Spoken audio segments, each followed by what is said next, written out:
Such a good retirement portfolio and so easy to implement too. Let's talk about a man today. We'll call him Stanley Steamer. Stanley Steamer from Philly, and he's just legend, crushing.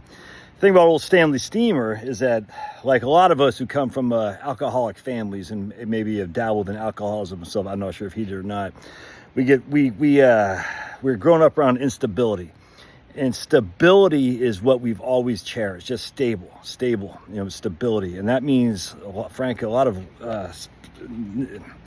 negativity towards risk-taking. I'd rather be stable than be volatile, if that makes sense, because you've been through volatility your whole life. I know the feeling very, very well. I'm not a risk-taker at all. I get nervous as can be when, literally, I get nervous all the time when things look like, oh, you know what I'm saying? It's crazy. And so stability is key, which is why I've always wanted to have a mortgage, because having a mortgage means I owe somebody something, and I don't like that. But anyway, so my man has been building up cash. He has no debt. He rents a small apartment in Philadelphia, and he's going to work a couple more years. But he's like, I just feel like I missed the boat. I feel like I missed out and whatnot. He's got a 401k and just a bond fund, so at least got a bond fund. So I was like, well, let's go into it. So first of all, you haven't lost any money. Just always remember that. I mean, he's in a high yield savings account. He's got a bond fund, BlackRock bond fund. So he's got about $580,000. He's not married. He has no debt. He doesn't spend a lot of money. But, he's like, I want to enjoy the go-go years. I've never really got a chance to enjoy stuff because I've always been worried. I just want to enjoy it. And I said, no, I get you, man. He goes, I feel like I need to take a little bit more risk. And I said, no, I get you. So basically he's got, for simplicity, $600,000. He's got $400,000 in money market, $200,000 as bond fund, and that's it. I said, dude, what you should do is just take, you don't have to do it now, but a third, $200,000 in VTI, $200,000 in BND. He has a stupid BlackRock fund. I said, once you separate from service, just go to BND. That's the Vanguard Total Bond Index. And then $200,000 in your money market or high yield savings account. I said, you can't beat that. Take Social Security when you're 67. Mostly I tell single guys to take it at 62, but it just depends. This guy, we expect to live till he's 85, 88. So he's got another 30 years ahead of him.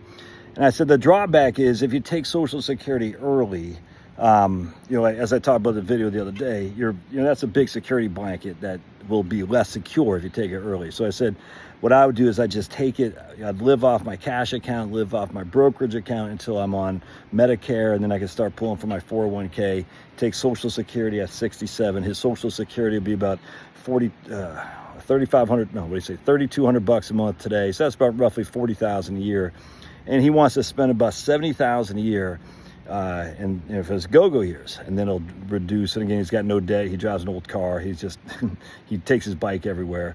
Just good guy, man. And so then he's going to reduce his his go-go years. He wants to do some travel in the next 10 years when he retires, and he's going to reduce his go-go years to slow go, where he's just not going to spend that much money. He probably still spend $50,000 a year or so. But with Social Security kicking in, living off whatever he's got still in his, and again, we got three accounts. We got the cash, the bonds, and the VTI. And I said, basically what we're doing here is we're doing the barbell. If VTI goes up, you take the money off VTI to spend. If VTI goes down, you take the money off cash to spend. If VTI goes way down, you're taking your money off cash, you can transfer some of that bond money into VTI to buy low, which is just what I did. I've had some cash on the side, and I put $25,000 to work just the other day, as a matter of fact. I'm probably down $1 million right now, but I said, and I told him, you don't have to do it all at once. You don't have to move $200,000 at once. But I said, look, no matter what happens after this call, do $100,000 just while you got the, got the getting going, you got it going. And like I kicked you in the butt, just move $100,000 VTI, and just at least I will establish you. Say, okay, I did something, because we don't want to have paralysis by analysis. That's what we want to avoid. And I deal with a lot of guys like that.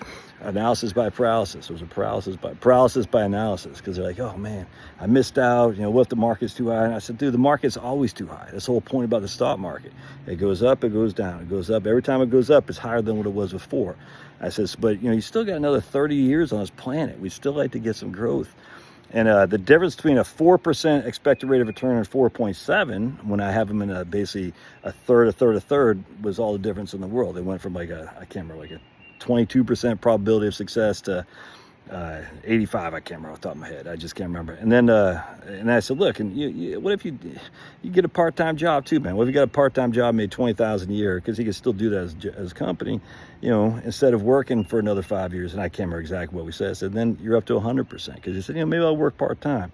And I don't want to just sit around and freaking pick my nose. So I said, yeah, but you just got to get it going right now. You don't have to be crazy. You don't have to be, you know, like risk everything. We don't need that. You know, if you won the game, stop playing, but he's not quite there. He's that 4% rate of return and a very conservative fixed income money market account didn't quite get the job done. If we increase that rate of return to 4.7, even with a little bit more volatility, he's freaking sitting pretty, man. And he's just like I told you the video I did yesterday. The lady said, I thought I have to work till I was 90. I said, no, a third. It just, it works like a charm. And the book I'm working on, by the way, you know, my reverse RMD book, which has changed dramatically since I initially thought of the idea. I'm not sure I like the reverse RMD per se anymore. I like this different strategy instead, because I've been crunching the numbers, so yeah, that's better.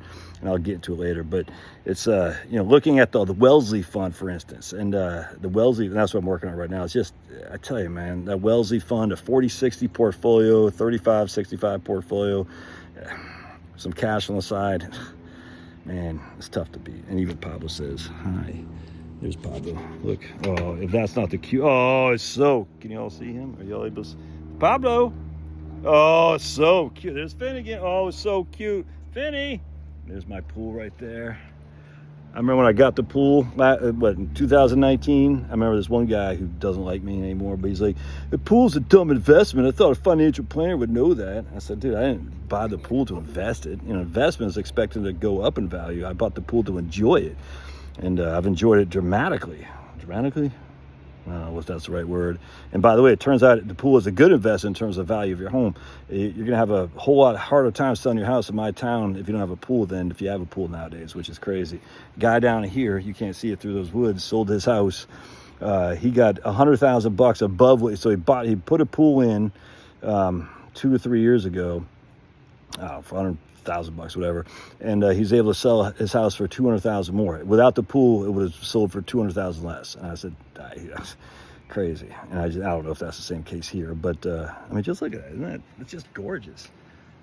I just, you know, still kind of wet, still kind of cold out there, but I mean, pool's a stupid investment. All right, God bless. Love your thoughts. See ya.